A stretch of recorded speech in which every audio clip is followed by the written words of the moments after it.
Hello friends, જય માતાજી. કેમ છો બધા? મજામાં? સ્વાગત છે તમારું મારી રસોઈની ચેનલમાં.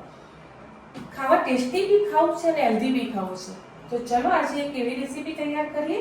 બાળકો ના ખાતા હોય ને દૂધી અને ખવડાવી છે અને ખબર બી ના પડે, તો એના માટે મેં દૂધી લીધી છે અને પોણો વાટકી જેટલી સોજી લીધી છે.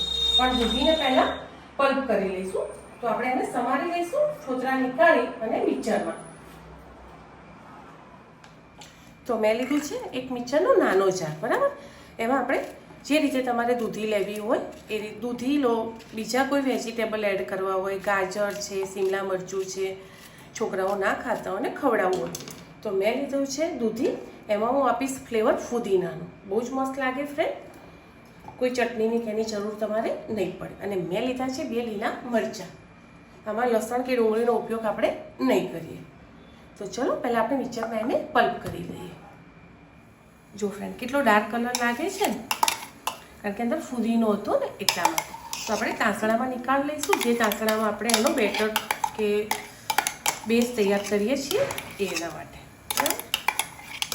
તો મેં લઈ લીધું છે બધું જ આમાં. હવે એને થોડું ગરમ થવા દઈશું અને નોર્મલ મસાલા એડ કરીશું.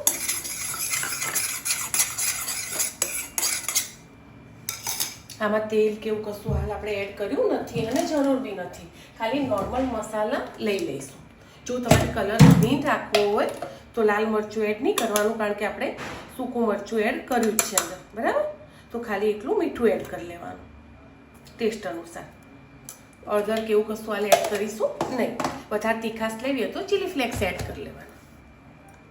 હવે એડ કરીશું આપણે સોજી, થોડી થોડી. પાણીની જરૂર પડે તો જ પાણી લઈશું, નહીંતર પાણી એડ નહીં કરીએ. દૂધી અને સોજીનો હેલ્ધી અને ટેસ્ટી નાસ્તો ફ્રેન્ડ તૈયાર થશે.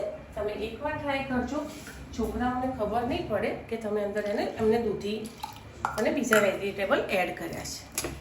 બસ થોડું આપણે પતળું ને એકદમ ઢીલું નથી જોઈતું, એટલે થોડું કડક જોઈએ છે ને, એટલે પાણી બહુ એડ નહીં કરીએ, કારણ કે અંદર દૂધી છે ને, એટલે દૂધી એકદમ પાણીવાળી હોય, બરાબર. અને 2 મિનિટ ગરમ કરી અને પછી ગેસ કરી દઈશું બંધ અને એને રેસ્ટ આપી દઈશું દૂધીને 5 થી 10 મિનિટ.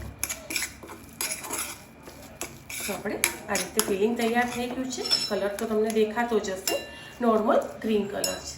તો ચલો, જે સોજીનું આપણે બેટર મતલબ સોજીને બાફીને રાખી છે, દૂધીને બંનેને મિક્સ એને એક ડીશમાં નીકાળી લઈશું. થાળી હોય તો થાળીમાં, જેમાં તમારે નીકાળ્યું એમાં. અને એને મસ્ત થોડું ઘીવાળો હાથ કરીને મસળીશું. આજે આપણે રેસીપી ઘીમાં બનાવીશું, સારી લાગશે અને છોકરાઓ ખાય કે આપણે ખાઈએ. કોકવાર ઘી ક્યારેક ક્યારેક ખાવું જોઈએ. તો ચલો, મેં ઘીવાળો હાથ કરી લીધો છે. હવે એને મસ્ત મસળી લઈશ અને આની આપણે કટોરીઓ તૈયાર કરીશું. તળવાનું નથી, એને મસ્ત શેકવાનું જ છે. વધારે પડતું ઓઇલ કે ઘી બી આપણે યુઝ નથી કરવાનું. મસ્ત આને મસળી લીધો છે. આ છે સોજીને નાના નાના આ રીતે બોલ કરી લેવાના અને પછી એને દબાઈ અને એક સોજીનો કટોરીનો શેપ આપી દઈશું. આ રીતે બધી કટોરીઓ તૈયાર કરી લઈશું. થોડી ઊંડી કરવાની, કારણ કે આપણે અંદર ફિલિંગ ભરવાનું છે ને. તો ચલો, એક વસ્તુ થઈ ગઈ. હવે આપણે બીજો એનો મસાલો તૈયાર કરીએ. એના માટે ફરીથી એક ટ્રે લઈ લો. એમાં છે ટામેટું અને કોબીજ. આમાં જેટલા વેજીટેબલ લેવા હોય એટલા તમે લઈ શકો છો. મારી જોડે શિમલા મરચું છે અને અમેરિકન કોર્ન છે. આમાં તમે પનીર એડ કરી શકો છો, બટાકું છીણીને એડ કરવું હોય, બાફેલું બટાકું હોય તો મસળીને એડ કરવું હોય તો બી કરી શકો છો. બસ મેં 4 વેજીટેબલ લીધા છે. એમાં થોડુંક જ હું લઈશ મોઝરેલા ચીઝ, બીજું પછી ઉપર એડ કરીશ. માપનું જ, બરાબર. પ્રોસેસ ચીઝ હોય તો બી તમે લઈ શકો છો. હવે આમાં ચાટ મસાલો અને બીજા બધા મસાલા તમારે જે એડ કરવા. નોર્મલ હાલ ચાટ મસાલો 1 ચમચી.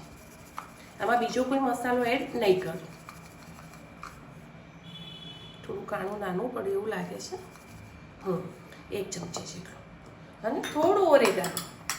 તમારે કેચઅપ એડ કરો, છોકરાઓ માટે બનાવતા હોય તો તમારી ચોઈસ છે. અડધી ચમચી જેટલો ઓરેગાનો અને 1 ચમચી જેટલો કેચઅપ લઈ જ લઈએ. આપણે બી કંઈક છોકરાઓ ખાય તો બી એમ લાગે કે ના મમ્મી બહુ જ મસ્ત ટેસ્ટી ખાવા બનાવ્યું હતું. હેલ્ધી છે સાથે સાથે ટેસ્ટી બી છે. બરાબર, હવે આને બધાને મિક્સ કરી લઈએ. આમાં જો તમારે ગ્રીન ચટણી કે એવું કશું એડ કરવાની જરૂર નહીં પડે, કારણ કે આપણે સોજીમાં બધા જ ફ્લેવર આલી દીધું, તીખો, ફુદીનાનો, શાકનો, બધા જ. આ એક આપણું ફિલિંગ તૈયાર થઈ ગયું છે. આમાં ડુંગળી લસણ તમારે લેવું હોય તો તમે લઈ શકો છો. મેં નથી લીધું. કોઈને ડુંગળી લસણ વગર બી હેલ્ધી અને ટેસ્ટી ખાવું હોય તો એ ખાઈ શકે છે. તો ચલો ડીશ લઈ લઈશું બીજી, જે આપણે કટોરીઓ તૈયાર કરવી છે. બરાબર, પહેલાં હાથ ધોઈ લઈએ. ચલો ફ્રેન્ડ, મેં લઈ લીધું છે અપ્પે પેન. એને ખાલી આપણે ગ્રીસ જ કરવાનું છે, બહુ ઘી નથી લગાવવું. અને તો બી છોકરાઓ માટે બનાવતા હોય, તમારા માટે બનાવતા હોય અને ખાતા હોય તો ચોક્કસથી થોડું વધારે એડ કરી લેવાનું. બટર લઈ લો, ઘી લઈ લો, ઓઇલ લો, જે તમારે લેવું હોય, તમને ભાવવું જોઈએ ફ્લેવર. આ રીતે આપણે ગ્રીસ કરી લીધું છે. હવે જે પહેલાં એક કટોરી મેં તમને કીધું હતું એ રીતે આપણે કટોરીઓ ગોઠવી દઈશું. એ રીતે નાની નાની કટોરીઓ કરવાની છે. બધી કટોરીઓ કરી ગોઠવી અને પછી આપણે એમાં ફિલિંગ ભરીશું.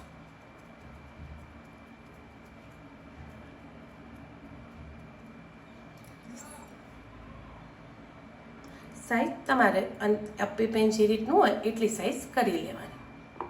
બરાબર, તો પહેલાં આપણે બધી કટોરીઓ કરી લઈશું. આ રીતે કટોરીઓ બધી થઈ ગઈ છે અને લાગે છે બી બહુ જ મસ્ત. તો આપણે હવે ફિલિંગ તૈયાર કરી લઈએ. ફિલિંગ એનું તૈયાર જ છે, ખાલી કટોરીઓ ભરવાની જ છે. ચલો ભરી લઈએ. આ છે ફિલિંગ.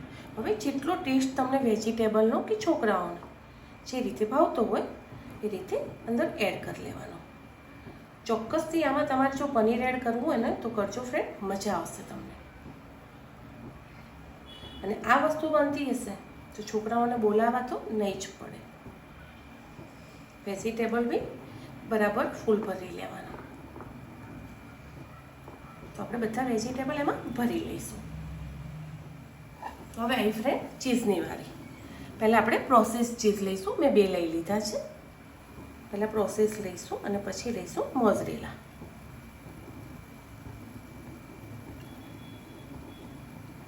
બધામાં આપણે આ રીતે ચીઝ બી ભરી દઈશું. પછી તમે જ કહો છોકરાઓને ભાવે કે ના ભાવે. અને આમાં અનહેલ્ધી બી કશું જ નથી. ચીઝ બી ફ્રેન્ડ ઘરે બહુ જ મસ્ત બને છે. બધા લગભગ અત્યારે બધી મમ્મીઓ હેલ્થ કોન્શિયસ થઈ ગઈ છે ને છોકરાઓ માટે, તો ચીઝ ઘરે જ બનાવતા થઈ ગયા છે.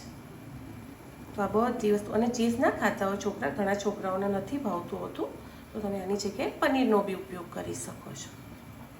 ચલો તો આને હવે આપણે કવર કરી લઈશું. 2 ચીઝ રાખ્યા હતા અલગ અલગ ફ્રેન્ડ, પણ હવે ભેગા થઈ ગયા છે, વાંધો નહીં. આમ બી બંને ભેગા જ ચડવાના છે. ચલો, કેટલું મસ્ત લાગે છે ને ફ્રેન્ડ. હવે આને 5 મિનિટ કે 2 મિનિટ જ્યાં સુધી ચીઝ મેલ્ટ થાય ત્યાં સુધી કવર કરી લઈએ. સૂજીનો નીચેનો બેઝ તમારે જેટલો ક્રિસ્પી કરવો હોય ને એટલો તમે કરી શકો, પણ આપણે મસ્ત એને બાફી તો લીધી જ છે એટલે વાંધો નહીં આવે અને ક્રિસ્પી બી બહુ જ મસ્ત થઈ જશે. તો ચલો એને ઢાંકી દઈએ. તીખાસ માટે આપણે થોડા ચીલી ફ્લેક્સ લઈ લઈએ. બહુ જ મસ્ત લાગે ફ્રેન્ડ, કલર તો બી મસ્ત લાગે અને ટેસ્ટ બી સારો લાગશે.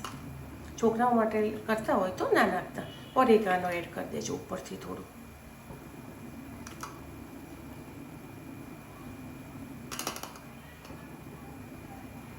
ચલો હવે આપણે ઢાંકી દઈશું એને. કેટલી મસ્ત છે ને રેસીપી. હવે આને કવર કરી લેવાનું. 5 મિનિટ 2 મિનિટ તમારે જેટલું ક્રિસ્પી કરવું હોય એ રીતે. ચલો ફ્રેન્ડ ચેક કરી લઈએ. જો મેલ્ટ થઈ ગયું છે. હવે એનું ઢક્કણ લઈ લઈશું અને ખુલ્લું એને ક્રિસ્પી થવા દઈશું. તો આપણો નીચેનો જે સોજીનો છે ને એ મસ્ત ક્રિસ્પી થશે. એટલે હવે ઉપર આપણે ઢાંકીશું નહીં. 1 મિનિટ આપણે ગેસ ફૂલ કરીશું. જોડે ઊભા હોય ને ત્યારે તમારે આ પ્રોસેસ કરવાની. જો કેટલું મસ્ત ગોળાકાર થશે. પણ આપણે એને ફેરવવાનું નથી, આપણે આ રીતે જ ખાલી રાખવાનું છે પ્રોપર, બરાબર. આ રીતે આપણે એને જોડે ઉભાડીને ગેસ ધીમો ફૂલ કરતાં એને નીચેથી ક્રિસ્પી થાય એ રીતે કરીશું. ચલો ફ્રેન્ડ, તૈયાર છે આપણો હેલ્ધી ટેસ્ટી નાસ્તો કહો, ખાવાનું કહો. આ વસ્તુ ખાઓ એટલે શાક, રોટલી બધું જ આવી જાય, ફ્લેવર. તો કોને ના ભાવે બોલો? છોકરાઓ ના પાડે ફ્રેન્ડ? તો ચોક્કસથી એકવાર ટ્રાય કરવા જેવી રેસીપી છે, ટ્રાય કરજો અને મને કોમેન્ટ કરજો. બહુ જ મસ્ત બનશે. મળીએ આગળના નવા બ્લોગમાં. હું તમને ખાઈને ટેસ્ટ બી કેવો છે કહી દઉં, એક ઠરવા નીકાળી દઈએ તો બતાવી બી દઉં હું તમને કે કેવો થયો છે. જો તોડવાની જરૂર છે જ નહીં ફ્રેન્ડ, આ ડાયરેક્ટ તમે એમને આખો બાઈટ લઈ શકો. આપણે એટલે નાનું જ કર્યું છે અને વેજીટેબલ અંદર ચડાવવાના નહોતા, બરાબર. અને આ જે કટોરી કરી છે પ્રોપર ચડી ગઈ છે ને બહુ જ મસ્ત. અને નાનું છોકરું બી આખો પીસ ખાઈ જાય એ રીતનું જ આપણે એનો માપ લીધું છે, બરાબર. તો બનાવજો ચોક્કસથી. ચલો તો મળીએ આગળના નવા બ્લોગમાં. બાય.